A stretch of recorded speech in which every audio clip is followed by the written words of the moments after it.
Katuse pikaealisus sõltub suurel määral katuse konstruktsiooni kvaliteedist. Eternic Baltic soovitab kasutada kvaliteetset puitu, mille niiskuse sisaldus ei ületa 20%. Katuse konstruktsioonide kaitsmiseks niiskuse eest on vajalik katuse aluskate. Aluskatte valimisel tuleb pöörata tähelepanu sellele, et kilel oleks piisav auru läbilaskvus. Ehitusnormides soovitatakse, et auru läbilaskvuse parameeter ST ei ole suurem kui 0,02. Eternic Baltic soovitab kasutada hingavat aluskatet Eternic Baltic 120, millel on äärmiselt hea auru läbilaskvuse koefitsient ST 0,01.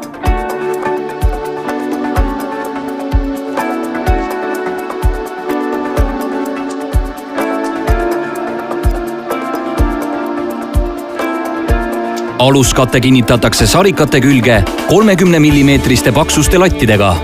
Lattidele paigaldatakse horisontaalselt roovitis. Eternic Baltic toodab nüüdisaegseid fibrotsemendist laineplaate. Neile plaatidele on iseloomulikud kõrged ja laiad lained. Laine kõrgus on 51 mm ja lainete keskpunktide vaheline kaugus 177 mm. Plaadi laius on 920 mm. Kasuliku kaetava pinna laius on 873 mm.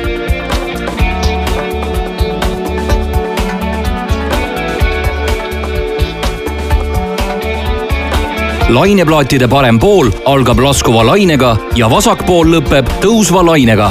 Eternic Baltic toodab 5-lainelisi plaate, millel on tehases lõigatud nurgad ja puuritud avad. 5-lainelised plaadid erinevad üksteisest pikkuse poolest. Plaatide Balti laine pikkus on 875 mm. Kõige lühemad Eternic Balticu toodetavad plaadid on Gotika. Nende pikkus on 585 mm. Laineplaatide jaoks on ette nähtud originaalsed fibrotsemendist katuse detailid, mis täidavad kaitsefunktsiooni ja moodustavad sama tüüpi elementidest ühtse konstruktsiooni. Detailide disain on valitud ideaalses vastavuses plaatide lainetele, seetõttu on katusel esteetiliselt terviklik välimus. 5-lainelised plaadid on suurepärane valik, sest kõrged ja laiad lained loovad katusele esteetilise välimuse. Lisaks sellele on need tugevamad ja tagavad sademete parema äravoolu võrreldes sarnaste plaatidega, mille lained on väiksemate mõõtmetega. Tehases puuritud avad ja lõigatud nurgad tagavad plaatide kiire ja õige paigaldamise. Sarikate lõikamise vältimiseks soovitame sobitada sarikate pikkus laineplaatide kasuliku pikkusega. Sarika pikkuse jagamisel valitud plaadi kasuliku pikkusega peab tulemuseks olema täisarv. Näiteks, kui te paigaldate katusele plaadi Balti laine ja sarikate pikkus on umbes 5,5 meetrit, siis on soovitatav pikendada sarikaid 50 cm võrra, see tähendab 6 meetrini. Sellisel juhul saab sarikale paigaldada 8 tervet plaati Balti laine. Sarika pikkuse sobitamisel kasutatavate plaatide kasuliku pikkusega ei ole plaate tarvis lõigata, mis võimaldab paigaldamisel aega kokku hoida.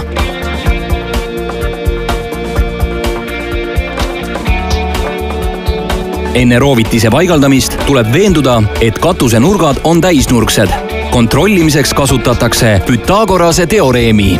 Selleks tuleb mõõta katuse alumise ja küljeosa detailide pikkus. Kui nende mõõtude ruutude summa on võrdne diagonaali ruuduga, siis on katus täisnurkne.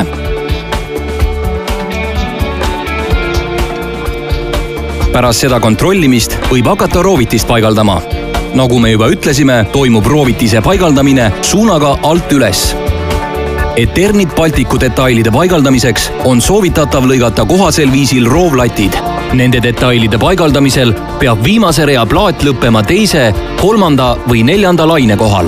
Sellisel juhul on viimase plaadi kasulik laius mitte 873 mm, vaid 683, 506 või 330 mm, sõltuvalt plaadi lõikamise kohast.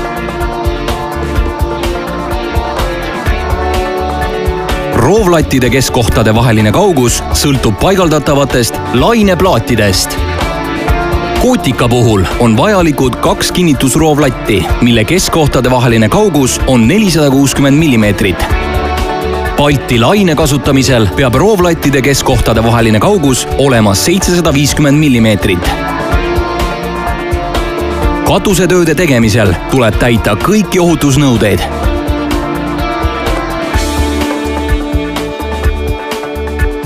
paigaldamise alguses on oluline mitte ajada segi vasak- ja parempoolseid S-kujulisi tuulelaudu. Paigaldamise ajal peavad tuulelaudade ühendusosad asuma peal. Tuulelaudu paigaldatakse suunaga altpoolt ülespoole ja kinnitatakse 3 kruviga. Kõik tuulelauad paigaldatakse nii, et madalamal asuva tuulelaua ühendusosa oleks kaetud. Kui katuse pikkuse tõttu on tarvis tuulelauda lõigata, siis sobib katusele paigaldamiseks ainult ühendusosaga pool. Eternit Baltic soovitab paigaldada lõigatud tuulelaua allapoole. Tähelepanu! Plaatide ja teiste detailide lõikamiseks soovitame kasutada saekettaid ja lehti, mis on mõeldud fiibertsementplaatide lõikamiseks. Pärast lõikamist tuleb kuiva lapiga eemaldada tolm ja värvida lõigatud nurgad Eternit Balticu parandusvärviga. Plaate paigaldatakse suunaga altpoolt ülespoole ja paremalt vasakule. Plaadi langev laine peab asuma paremal pool. Esimese plaadi alumine osa peab langema kokku tuulelaua alumise osaga ning tuulelaua ja plaadi lainete keskpunktide vaheline kattumine peab olema 177 millimeetrit. Kootika kaetakse nii, et nende kasulik pikkus oleks 460 millimeetrit. Balti laine kasulik pikkus on 750 millimeetrit. Plaadid tuleb kinnitada kruvide või naeltega. Eternit Baltic soovitab kasutada kruve, sest nii on kergem vajadusel muudatusi teha või demonteerida. Kruvid tuleb sisse keerata nii, et kummist vahetükk oleks vastu liistu. Esimese plaadirea viimase plaadi nurk peab langema kokku tuulelaua ühendusosaga. Selle rea harjakate peab olema lõigatud nii, et see vastaks tuulelaua otsadetaili kujule. Teise ja järgmiste ridade paigaldamisel pöörake tähelepanu plaatide kasulikule laiusele ja kattuvusele. 5-laineliste plaatide kasulik laius on 873 millimeetrit.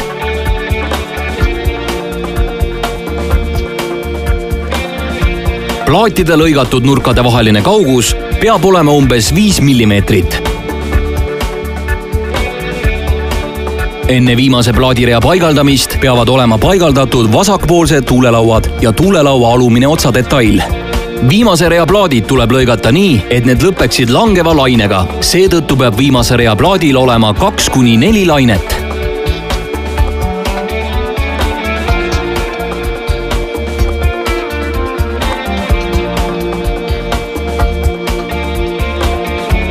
Kaldpinna viimane detail, alumine harjakate, tuleb ära saagida. Katuse teine kaldpind monteeritakse analoogselt esimesega. Tuleb pöörata tähelepanu sellele, et teise kaldpinna montaaži käigus paigaldatakse tuulelaua ülemised otsadetailid viimases järjekorras. Pöörake tähelepanu pealmise ja alumise harjakatte vahelisele erinevusele. Katuse piisava ventilatsiooni tagamiseks soovitatakse paigaldada ventilatsioonimüts. Enne ventilatsioonimütsi paigaldamist tuleb katusesse lõigata ellipsikujuline ava ja puurida 2 kinnitusava. Katuse tõhusa ventilatsiooni tagamiseks tuleb katusekatte 20 ruutmeetri kohta paigaldada 1 ventilatsioonikate. Vajadusel võib paigaldada läbipaistvad plaadid paksusega 5 millimeetrit. Lõpuks tahame veel kord meelde tuletada tööohutusnõuete ja paigaldamisjuhiste järjekindla täitmise vajalikkust. Lähemat teavet leiate internetist aadressilt www.eternit.lt.